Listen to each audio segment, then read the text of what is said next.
Welcome to Voices of Resilience, part of the Iron Sharpening Iron universe, where stories of strength, healing, and hope come to life. I'm your host, Gevonna Lyons, also known as Mama Lyons, and this space is dedicated to amplifying the voices of those who've turned pain into purpose.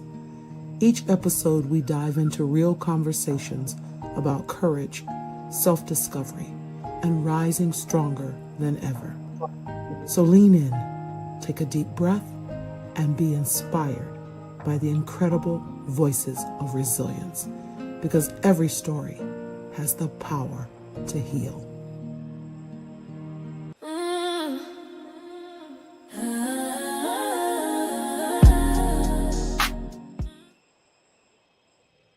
Welcome back to Voices of Resilience, where we amplify stories of healing, growth, and the courage it takes to do meaningful inner work.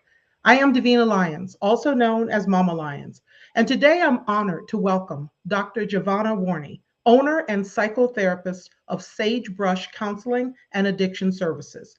Dr. Worney's work is grounded in generational trauma-informed care, cultural humility, and addiction treatment, with a deep commitment to serving and partnering with Native American communities and tribes across Arizona. Her passion for this work is not just professional, it's personal. Raised as an only biological child alongside 3 adopted Native American siblings, Dr. Worney grew up immersed in diverse cultural experiences that shaped her profound respect for identity, lived experience, and the importance of honoring each person's story. That foundation continues to guide her approach to therapy today. At the heart of her work is a simple but powerful principle: treat others the way you want to be treated. It's a value that shows up not just in her clinical practice, but in how she builds trust, connection, and safety with the individuals and communities she serves. Dr. Worney's journey has also been shaped by navigating a parent's mental illness at a young age, an experience that deepened her empathy and now informs the compassion, patience, and understanding she brings into every therapeutic relationship. Most recently, she reached a major milestone by graduating from Simmons University, further strengthening her clinical expertise and academic foundation as a leader in the mental health field. Today's conversation is about healing that honors culture, resilience that grows through understanding, and what it truly means to walk alongside others on their path to recovery and wholeness. I'm so grateful to have her here. Welcome, Dr. Worney.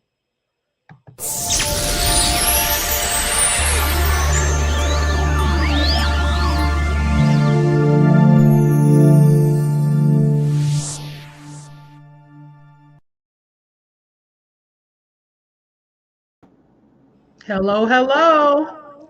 Hello, how are you doing? I'm fantastic. How are you? I'm well, thank you. And thank you so much for having me today.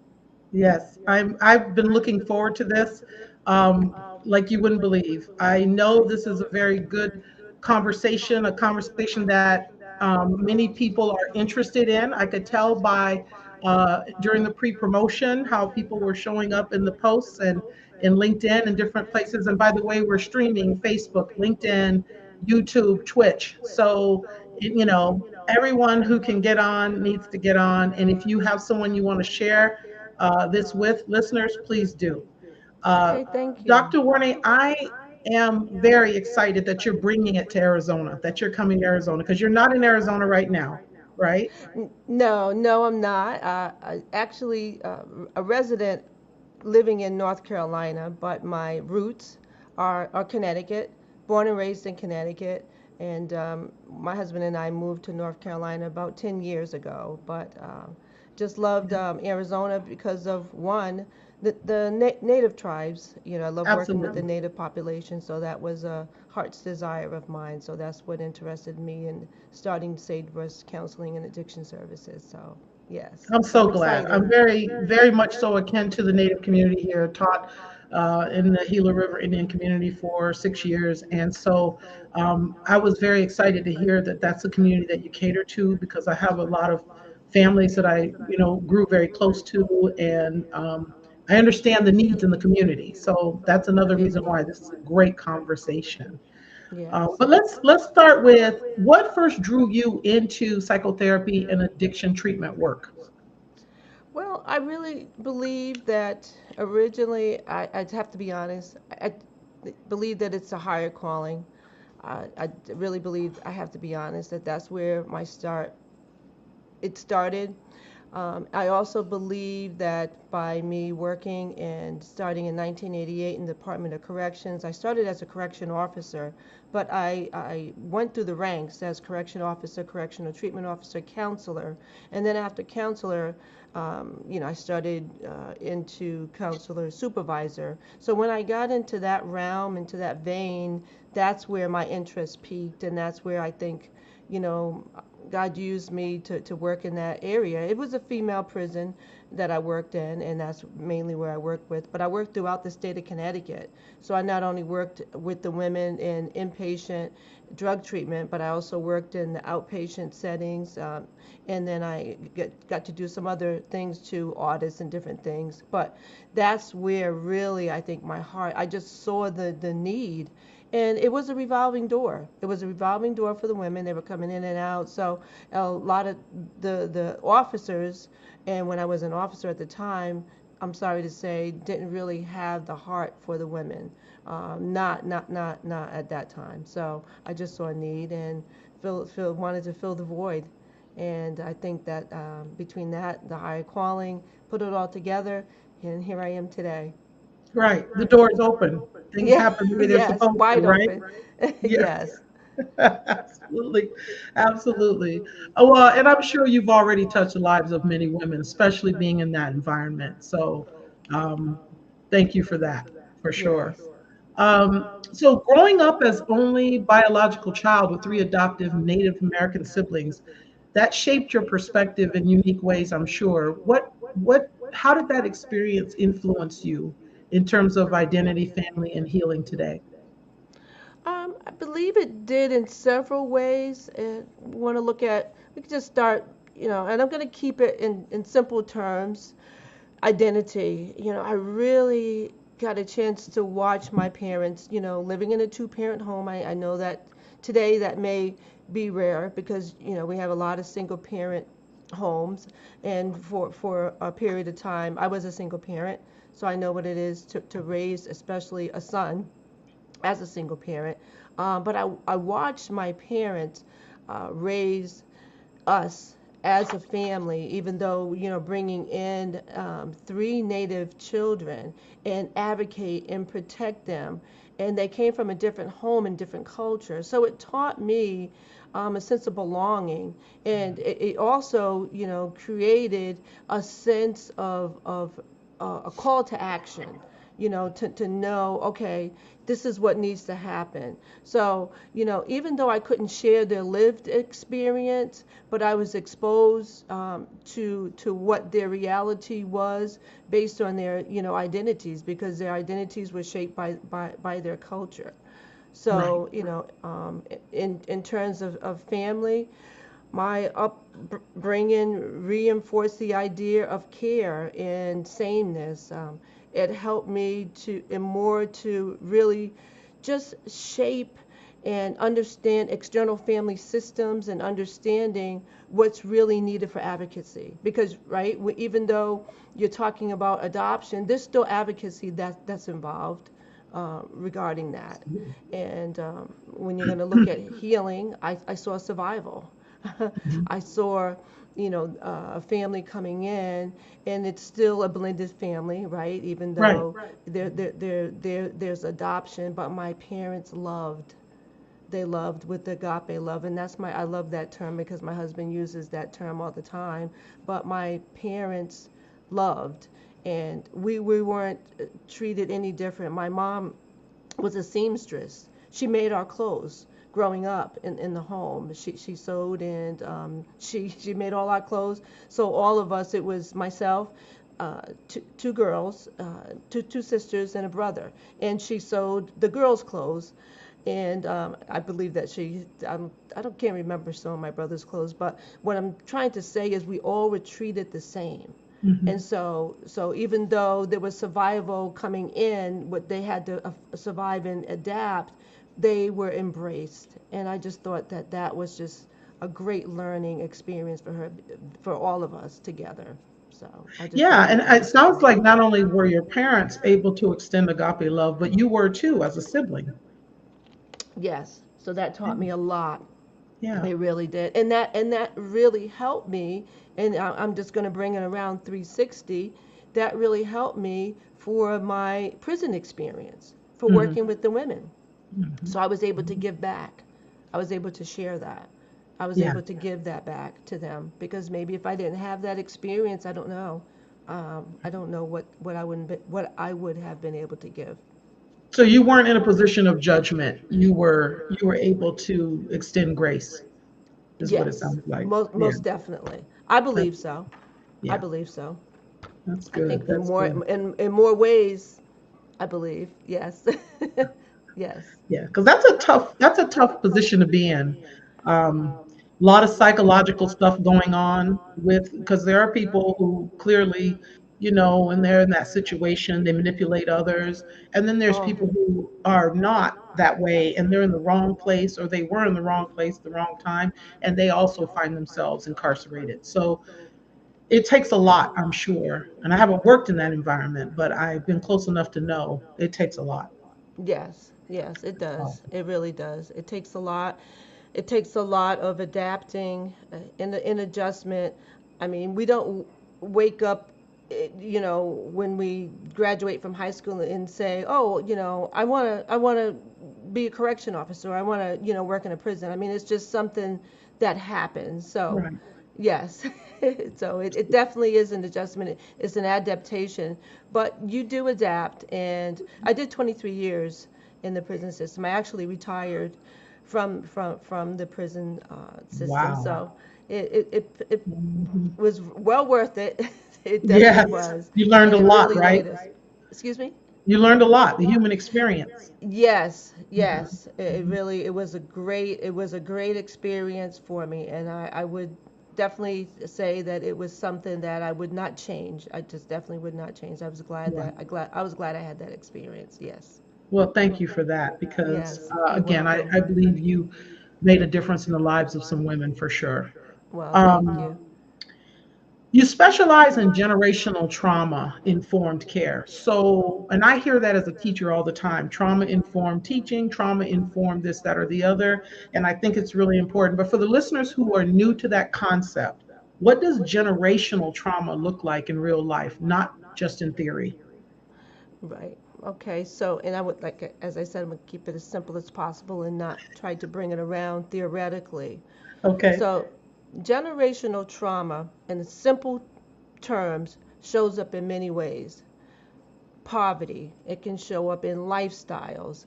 It can show up in day-to-day living, right? Mindsets. The easiest way to understand generational trauma is a stronghold way of thinking, addictive patterns, behavioral patterns, such as, let's say, such as a way of acting, criminal behavior. Criminal Hmm. behavior is a great, probably one of the best examples of generational trauma. It can be an environment where people come and stay in a certain environment. We have people say, why don't why don't they leave? Why don't someone doesn't leave a neighborhood or a state? Why do people stay? The great grandmother stays, the grandmother stays, the mother stays, and it's generational. It's traumatic. It's things that have happened that have been passed down from generation to generation. We like to look at it in that way. It's family patterns. It's things that have learned in the home, things that have happened. Let's take an example. Another thing I would love for us to really understand from a family systems perspective. I'm trying to keep it uh, not as trying not to keep it clinical, but I want us to really understand the impact of domestic violence is another thing that's generational. That's traumatic because everyone knows domestic violence is traumatic, but it's also generational because when we're in that area, when we're in that vein, the children are seeing it, and it's happened to the mother, it's happened to the grandmother, it's happened to the great grandmother, and these a word can be behaviors can happen, and those types of behaviors in a domestic violence type Mhm. of situation gets passed down.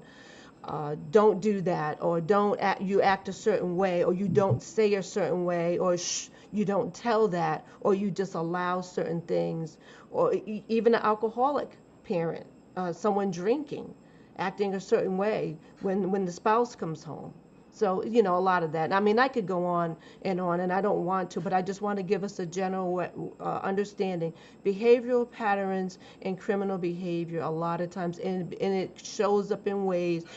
Education is another way. It can show up in our school systems. It can show up in the classroom. So we have to be able to be sensitive to those things. So we have to be trained as educators. And I know you, of course, you're an educator. I was for a short period of time in the community college. That we have to be taught to be able to look for patterns, so we'll be able to help our students, be help our clients, be able to help our patients. And that's one of the reasons why Well with stated. Sagebrush counseling and addiction services, we're different about how we go about working with our native clients, because with cultural humility we can spot those things, we hone in on those areas where a lot of the other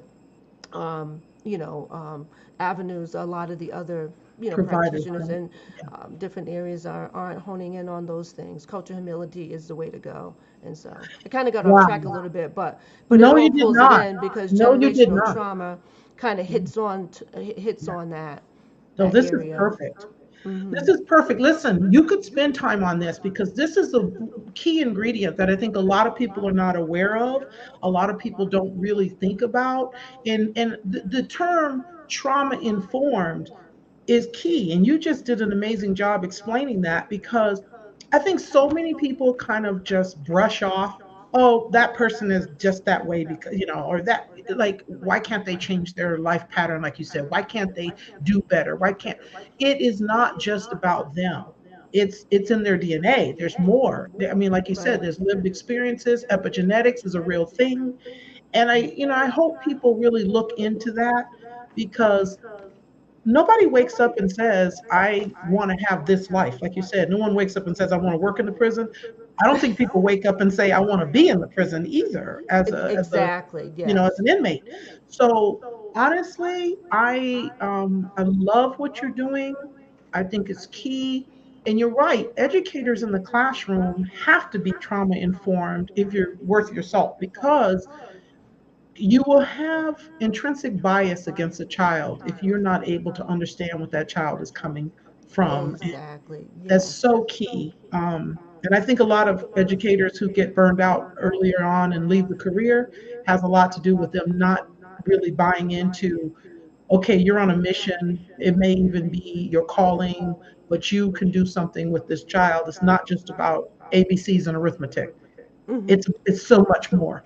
The social emotional is very important. And so yeah, I love the topic, and I'm going to have you come back again and again, I'm sure, as an expert on this, because I think it's key and people need to hear it, especially Yes. right now with everything that's going on. um Most definitely. Well, thank you. yeah, no, I love this. You mentioned cultural humility. I want to talk more about that because there's a difference between cultural humility and cultural competence. Why is that distinction important in therapy? Well, thank you for asking that, and I am so glad that you asked that question, because cultural humility, right, is the foundational theoretical approach that that I use at Sagebrush Counseling and Addiction Services. That is who we are. That is what we do, right? So, in simple terms, I'm going to break it down so our listeners can understand, because this is so important. This is really important for us to understand from an industry perspective. In simple terms, cultural competence, in simple terms, is just understanding and communicating with diverse populations and individuals. So basically, competence is learning, gaining knowledge, reading, under, just understanding more and more from a knowledgeable perspective that you would go from an educational vein, right? Hmm. Cultural humility is a lifelong, ongoing research, but it's something that you're going to be doing on a day to day basis. It's almost like you're taking a lens and your heart is in it, and you are making a vow and saying, I am going to take this process. I am going to make sure. It's almost like you're saying, I'm making a promise that I am going to study and apply and understand that cultures are different, that inclusivity, I'm going to be including cultures, that I'm going to understand that this culture is different, that I am going to understand biases, I am going to do self checks on stereotypes. There's a big, huge difference than just gaining book knowledge and being competent when you're seeing a client, right?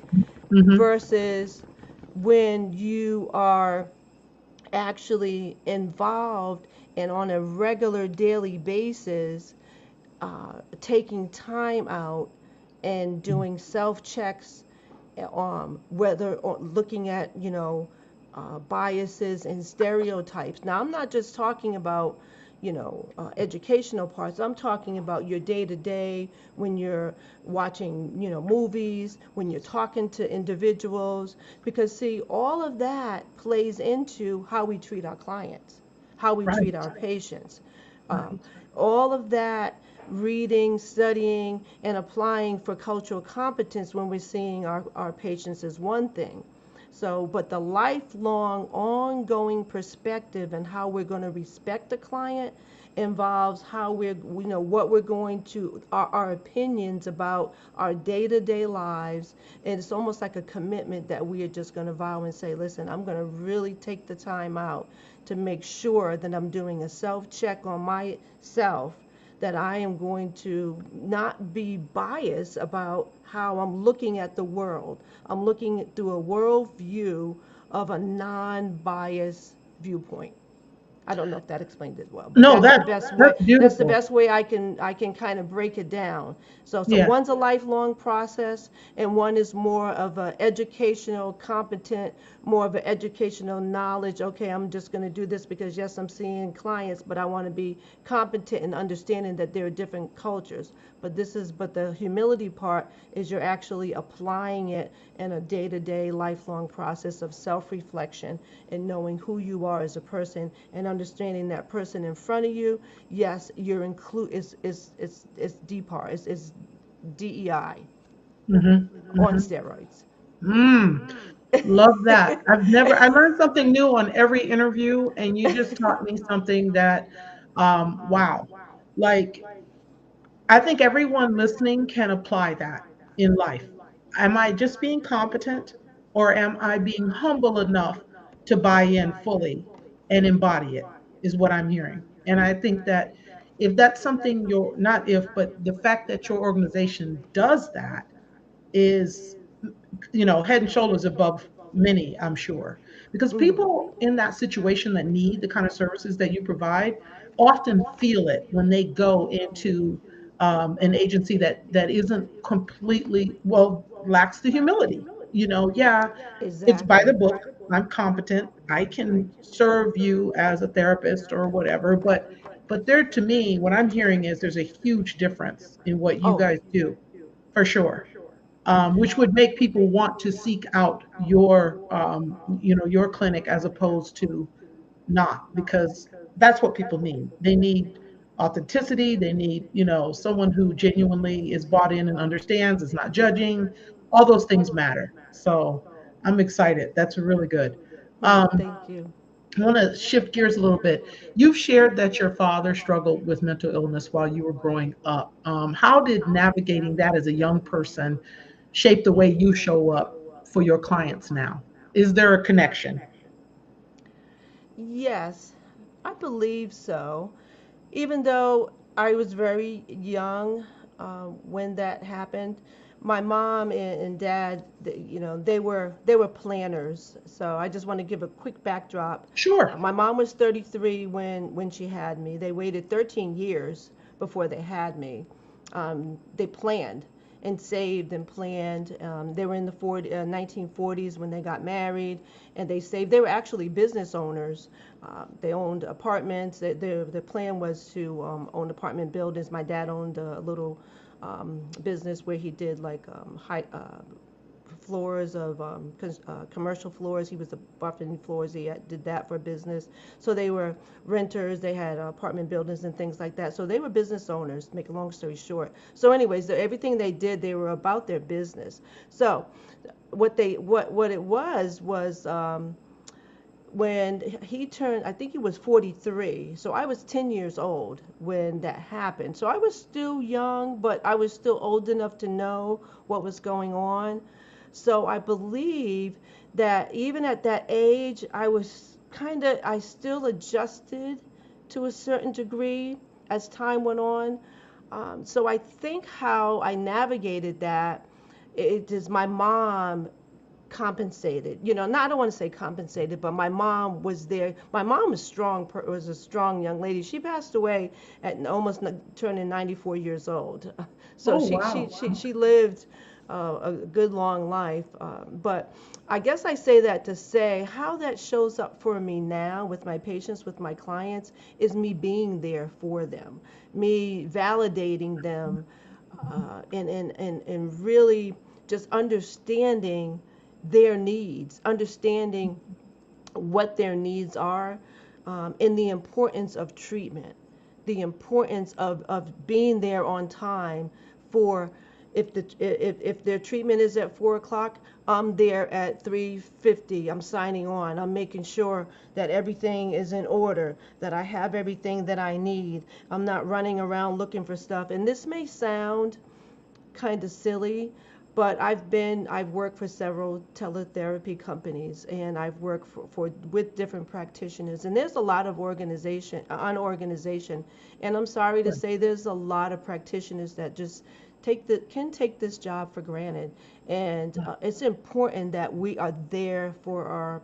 patients. So when I mean being there, paying attention, having yourself organized, having everything there, not getting up, running around, going to take breaks, or, I mean, everybody's going to have to maybe run to the bathroom, but being there for the 60 minutes and giving your full attention, being there for your client or patient, having everything prepared, making sure you have all your interventions prepared, and giving them homework and making sure that they're doing their homework, because that's what's going to help them get better. That's what's going to help them make sure that that's the way of you assessing that they're getting it. That's what I say because I think that by me seeing what my dad went through, in the struggles that he went through with his mental illness, this is serious. This Right. is very, very serious. And so I have to take what I do serious. And so if I'm not there to help my clients, be there to support them, to help them grow and get better and recover, um, they have to know that this is serious, but they have to know that they can get better. And the only way that they're going to get better if they have a practitioner that's going to meet them there. I have to meet them where they are. I can't meet them Yes. where I want them to be. I want them to be better, and I want them to be healed, and I want them to, I want it to be over. So, but I have to meet them where they are. That's So also a really I know important I point. kind of put a lot into that because No, that's great. because I That's really great. felt that, but that's I just witnessed it firsthand. So Yeah, no, that's exactly what I was asking. And you kind of touched on this a little bit. In your work with addiction, what are some common misconceptions people still hold? And what do you wish more people understood about recovery? Oh, there are quite a few. There are so, let's see, there's quite a few. Uh, if someone wanted to stop, this is what has been said before. If someone this is drugs, or if someone wanted to stop drinking, they could. Why don't they just stop? They can stop. They can put it down. They can put the drug down. They can put the drink down. Um, Addiction only affects certain people. It only affects people of color. That's Mhm. a big one, because a lot of times, we people see, maybe they just may see news, or they may just see Absolutely. certain populations of people being affected by that, so they may just assume that it's a BIPOC community, or whatever they may see, right? Right. Um, Once sober, oh, they're going to stay sober. Another thing they may think, this is the last thing, people with addiction only care about themselves because they're getting high. They don't care about anything else. Yes, they do. Those are some of the misconceptions Mhm. that has been out there. Those are just Yeah, some of the terrible misconceptions that people have, and it's judgment. Individuals who don't drink, or have controlled drinking, meaning can have a social drink and not overindulge, a lot of times can be very judgmental about individuals who have a drinking problem or a drug problem. Simple as that. absolutely. You know. Absolutely. I believe that. And, I know I've been guilty of judging, even if I don't say it out loud. In my mind, some of those misconceptions, I've said them to myself. So I totally know that those are things that, people think. And I also, I wonder sometimes if it's for people who are on the outside looking in, is there frustration with whatever it is they've had to deal with those people? So that's their way of making themselves feel better, is to say, you know, it's not me, it's them. They can, but in fact, I kind of feel like, and I'm learning that it takes community, and that community is important, and that we need to support, rather than pull away, but of course with healthy boundaries. Um, but there's so much, and that's why this is so good to have public conversations about, because I think there are people out there who would like to do better and be supportive, and there are people who would like to be understood on the other side, and be supported. So I appreciate again what you're doing. um, Thank you. let's talk about working with Native American communities and other historically underserved populations. I know that you have a love for this community, and um, trust building is a real big part of it, right? So what does trust building really require from a clinician like yourself? Well, it requires it requires quite a bit when you're working with the indigenous and Native American population. It requires you to be invested in working with this population, researching, but really wanting to work with the population, setting up your practice or whatever it is that you plan on doing and working with the population. We have a particular demographic set up, like the clients coming in.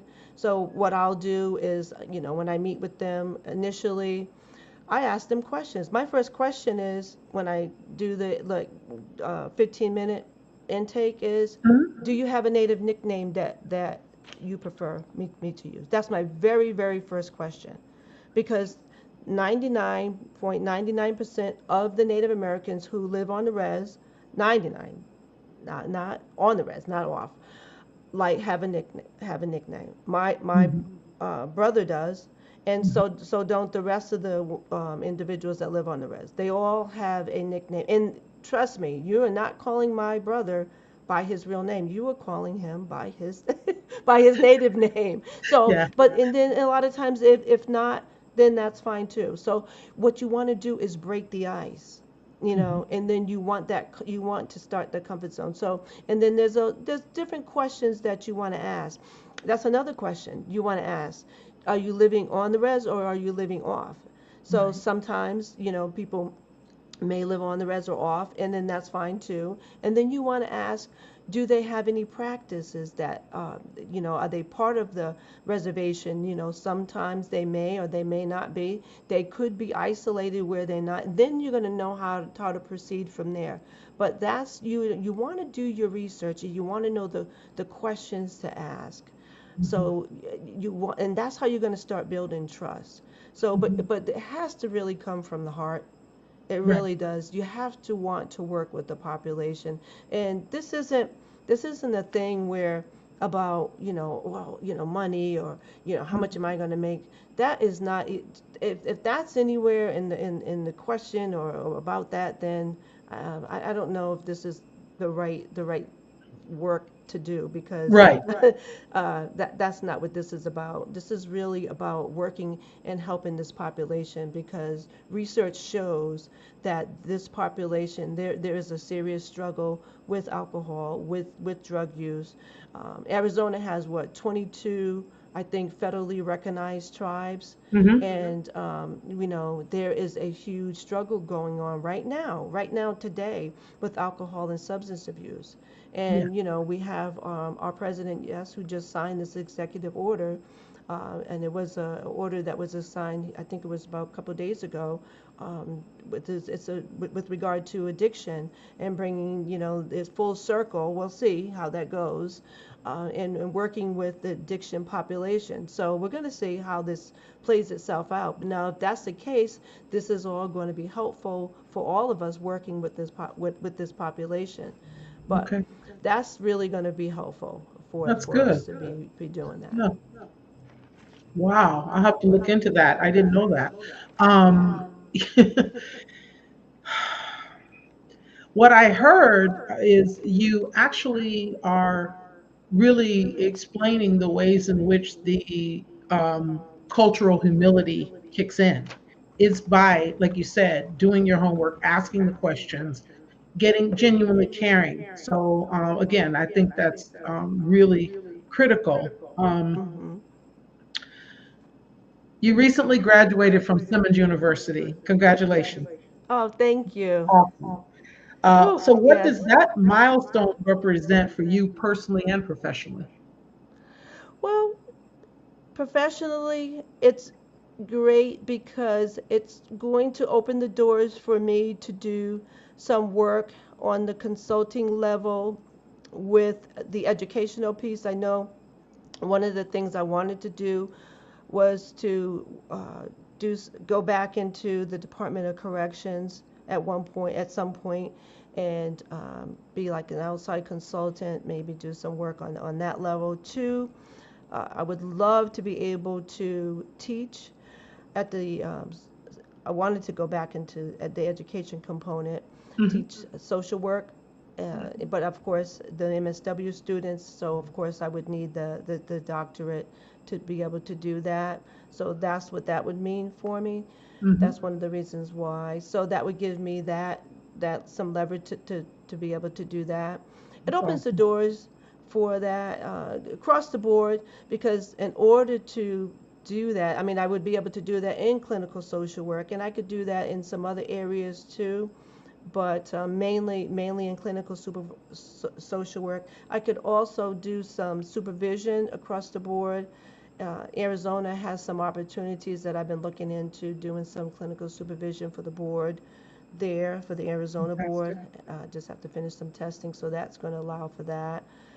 So there's some opportunities, but Very mainly good. educational wise, that brings me, because the only way you can really teach in academia, especially at the master's level, is you have to be able to have that doctor. You can do it Absolutely. at a master's level, but they really, for hiring purposes, they really Right. want to see that doctorate level for you to be able And you to put the teach at work that. in. You did it. So You, you did it. that was a So lot of work. I do not want to ever I have know to do that again. That was a lot of work. That was that's a lot, but awesome that's though. okay. It was good. It was worth it though. No, I know. I know. Trust. I understand. Doctoral level work is a whole nother beast for sure. Yes. Um, so kudos to you. I Oh, stopped. I thank did a you. couple years and I stopped. So that's why I can. I can sincerely congratulate you that you kept going. It is a lot. Oh, thank you. So, I'm all about resilience. And I know that resilience looks different for everyone. How do you define resilience in your life right now? Not just in your work, but just in general. How do you define resilience? Wow. Okay, let's see. So, resilience is many things in my eyes. Let me see. My ability to keep choosing to press through this journey right here, Hmm. the journey of therapy, of private practice, of, working with addiction and substance abuse and mental health patients, even when it's required me to go into survival mode sometimes. Um, Resilience is facing what is thrown my way and having the willingness to continue to show up for my family first, Right. to and still continue to show compassion for others and to show the compassion for my patients and clients when I know deep down inside there's so much going on within me. Um, Mhm. Adapting, recovering after emotional setbacks, rebuilding trust, in relationships, where trust may have been lost. Resilience, I would say, um, is starting this practice and believing that you're going to Yep. be successful no matter what.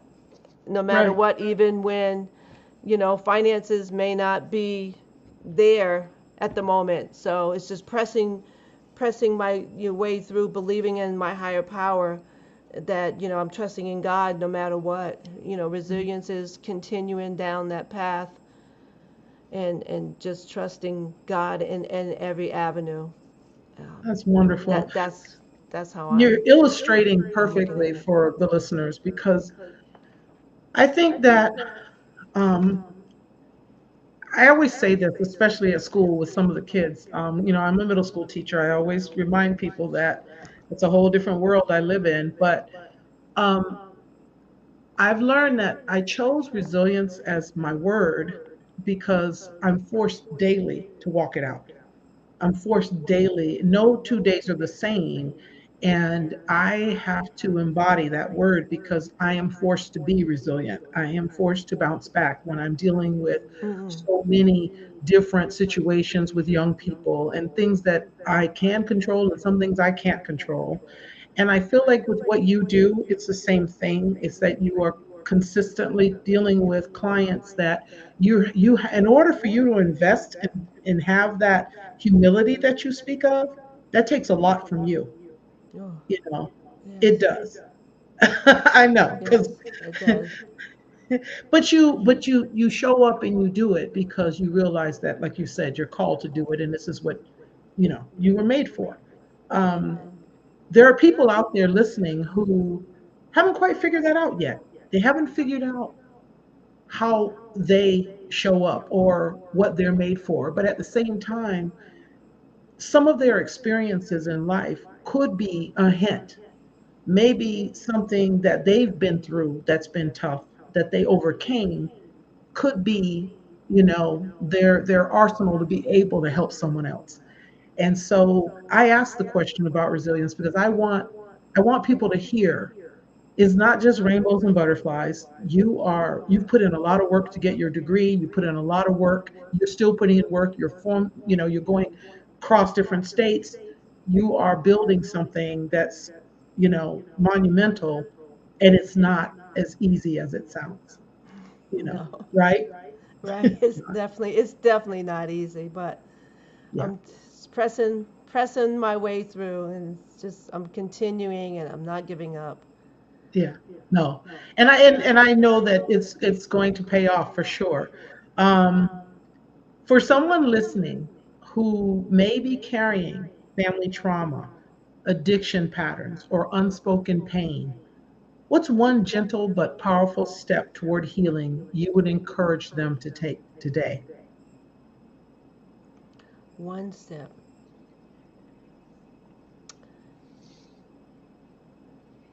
Put fear and worry in your secret place. Whatever place you use, I call it a box. I used to tell my clients it's like a little box, and I used to have them put a little note in there, and they open it, and whatever bothers them or whatever things that they have to challenges. So I put it at the altar. I don't know what they want to call it, but whatever they want to call it. So if you want to call it your altar, if you want to call it your box, but whatever fear it is, whatever worry it is that's keeping you from going to that place, to get to that place, that's what you need to do. You need to take it. You need to take it right now and put it there so that way you can move it out of the way, and you need to take that step of courage so that way you can get going and start working on yourself, because you are worth it. You are worth the challenge. You are worth it. And there's help out there. I don't know where you are, whatever state you're in. I don't know where this is going to be broadcasted. But if you are available, there is help there for you, and you need to take that first step and just reach out. If you're in Arizona, you can look me up. If you're in Connecticut, there's help too. I have help there. So just look for help whatever area you're in, because there is help out there for you. Don't give Mm, up on yourself. That is the important part. But you have to take that first step. But you have to make sure that you are putting that fear or that worry, whatever that thing is that is keeping you from making that move, because there is something in here that's telling you you can't. You have to reverse that negative thought, and you mhm. have to change it and put it in the positive realm. And then you have to move on in faith and trust your higher power, if you have a higher power. And you have to be able to take the courage to go ahead and take that step, because it's That's important. it. It's a life or death situation right now. It really is. Seriously. Yeah. Yeah. So it's about them taking the first step. Yes. You don't take it for them. They No. have Oh to. no. This is Yeah. this is in your hand. This is in their hands. We can't. Hmm. We're here for support and help, but it's really it's in your hands right now to make that move. You know. Hmm. We're here if you need us. Yeah. So speaking to the people who are in the lives of those people who may need that, what advice can you give, the supportive community, the spouse, the children of, the parents of, what advice do you give them in terms of being a support? Well, what I would say is, as a psychotherapist, is to don't badger, Hmm. don't beat the person. And I don't want to use that word beat them up, because we're going to use that, but don't to verbally, uh, continue to verbally abuse the person about going for help. If you're a prayer person, if you are an individual that believes in prayer, that's one avenue. But you cannot continue to keep emotionally or verbally um, telling someone something. It has to come from them, and it has to come from their heart. A lot of times we have to step back and Hmm. allow the person to move on their own in faith, because it doesn't matter how many times we tell someone this is what they need to do, this is what they should do. They have to make their own decisions. A lot of times it's important, if it's important enough for them to do it, they will do it on their own. It's not going to happen so long as we keep telling the person over and over and over that they need to do it. Family Hmm. support is great. Just be there, be encouraging, be supportive, be loving, be embracing, and just continue, as my husband's words, just continue to show them that agape love in all Hmm. cases, as hard as it may be, with everything that they're doing, whether it's the drinking or the drug use or whatever the case may be. Just do your best to just show them that love and just be there for them. But don't keep Mhm. yourself in any kind of a situation where you're being abused, because you know that there's avenues where you would call 911 yourself. But I'm just saying, don't continue to be verbally abused, but just make sure that you are not doing that. Just allow them to make the moves. When it comes time, they'll make the moves, because Mhm. it has to be on their own, because otherwise, if you're doing it and you're pushing them to do it, they're going to go, and then they're not going to be successful at it, in simple Yeah, terms. they have to be ready Yeah, to step yeah, up. exactly. Wow, I'm that going to say, is. I just Go want to ahead. say, someone told me a long time ago, um, when the student is ready, the teacher will appear. Hmm. Hmm. Yeah, I love that saying. It's so true. It is Yeah. true. And I know that people listening will, and I've been looking at the comments, and we have quite a few people in agreement that, what you're saying. So that's wonderful. Um, you know, I honestly, I know people will hear these things and they'll say, but you don't know what I've been through. You don't know what this person put me through. And I think sometimes those people also need help too. Do you have people come to you who are like supportive, or family members that also seek your services? Or do you do family therapy? How does that work? Oh yes, I do family therapy, but ethically I can't see, quote unquote, my family. I mean, I'm not of course I can't see anyone that I know personally, but yes, married couples, intimate couples, Mhm. They yes, will come to and you. in family therapy, yes, Yeah. individuals, Okay. All yes, right. That's good not to know. groups yet. We don't do groups yet, but yes, Okay. we do. Yeah. That's a whole different thing. The group therapy is definitely. Yes. Yeah, When we for get to a sure. point where we expand and get into more providers down the road, I would love to be able to get into groups, because groups are great, because you can bring more. We could do some psychoeducation groups down the road, but for now, Okay, and I have your contact information and your website. Is that where people go now? well, we don't Um, have the website up and running yet, but you do have my contact information. You okay. should have the phone number Yes. and the email address. So I'm still Mhm. waiting for, because we're still new. We're just kind of getting things up and running, but you do have Here in that Arizona. information. Right. Yes, Okay. yes. All right. So, and it's telehealth, right? Yes, we are. We're 100% telehealth, Okay. All right. Want unless to my make sure. husband decides he wants to relocate. I would so love that if you just I know, pick right? up, Wouldn't that be move to great? Arizona. I know I would love Arizona. It's it's right now we have great weather. I just that want to that throw that would out that there. would that would be wonderful. Well, hopefully one day soon we'll make it the Yeah. visit, and maybe that might entice him. Yeah, the weather is absolutely beautiful here. I would love to have you come in here in person. That would be great.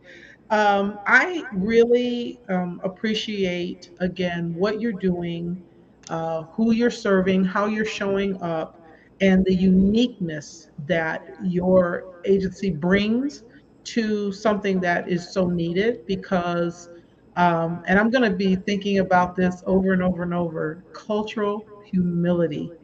I just love that. I think what you're introducing is something that could be introduced to teachers, educators in the classroom as well.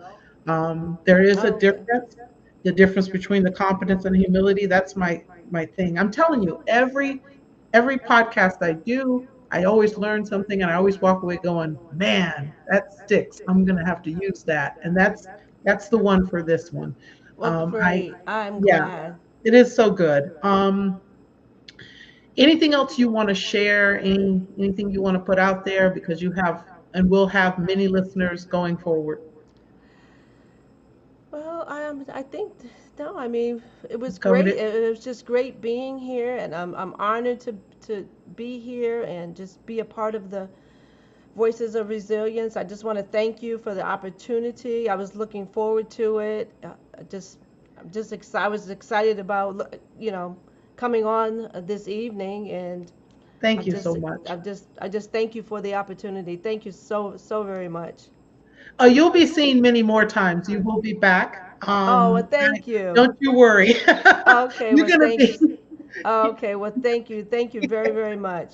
Yes, yes, for sure. They'll see you again in the Iron Sharpening Iron universe. We have Okay. the between the Ladies' Diary, we have all of the different. We have um, the Voices of Resilience, obviously, even Coach's Corner. There's so many, the universe, Iron Sharpening Iron universe, actually, Big Jack, story time, he will probably also interview you. So people will see you again. And I'm so excited that you are now a part of this universe and sharing your expertise because it's very needed. Oh, So thank you.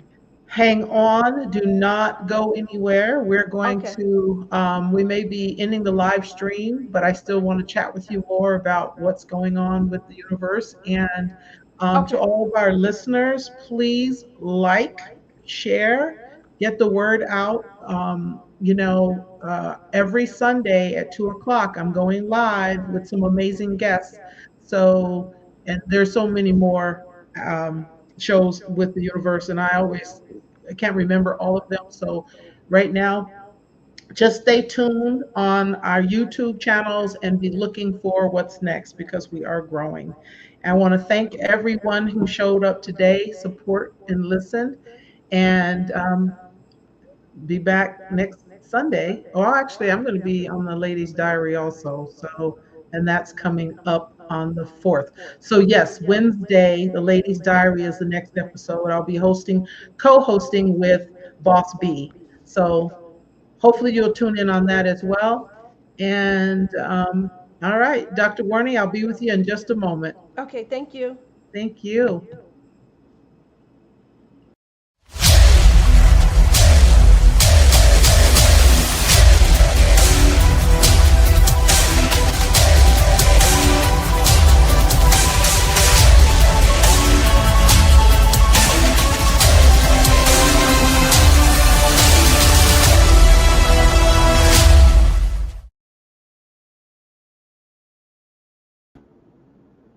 Okay.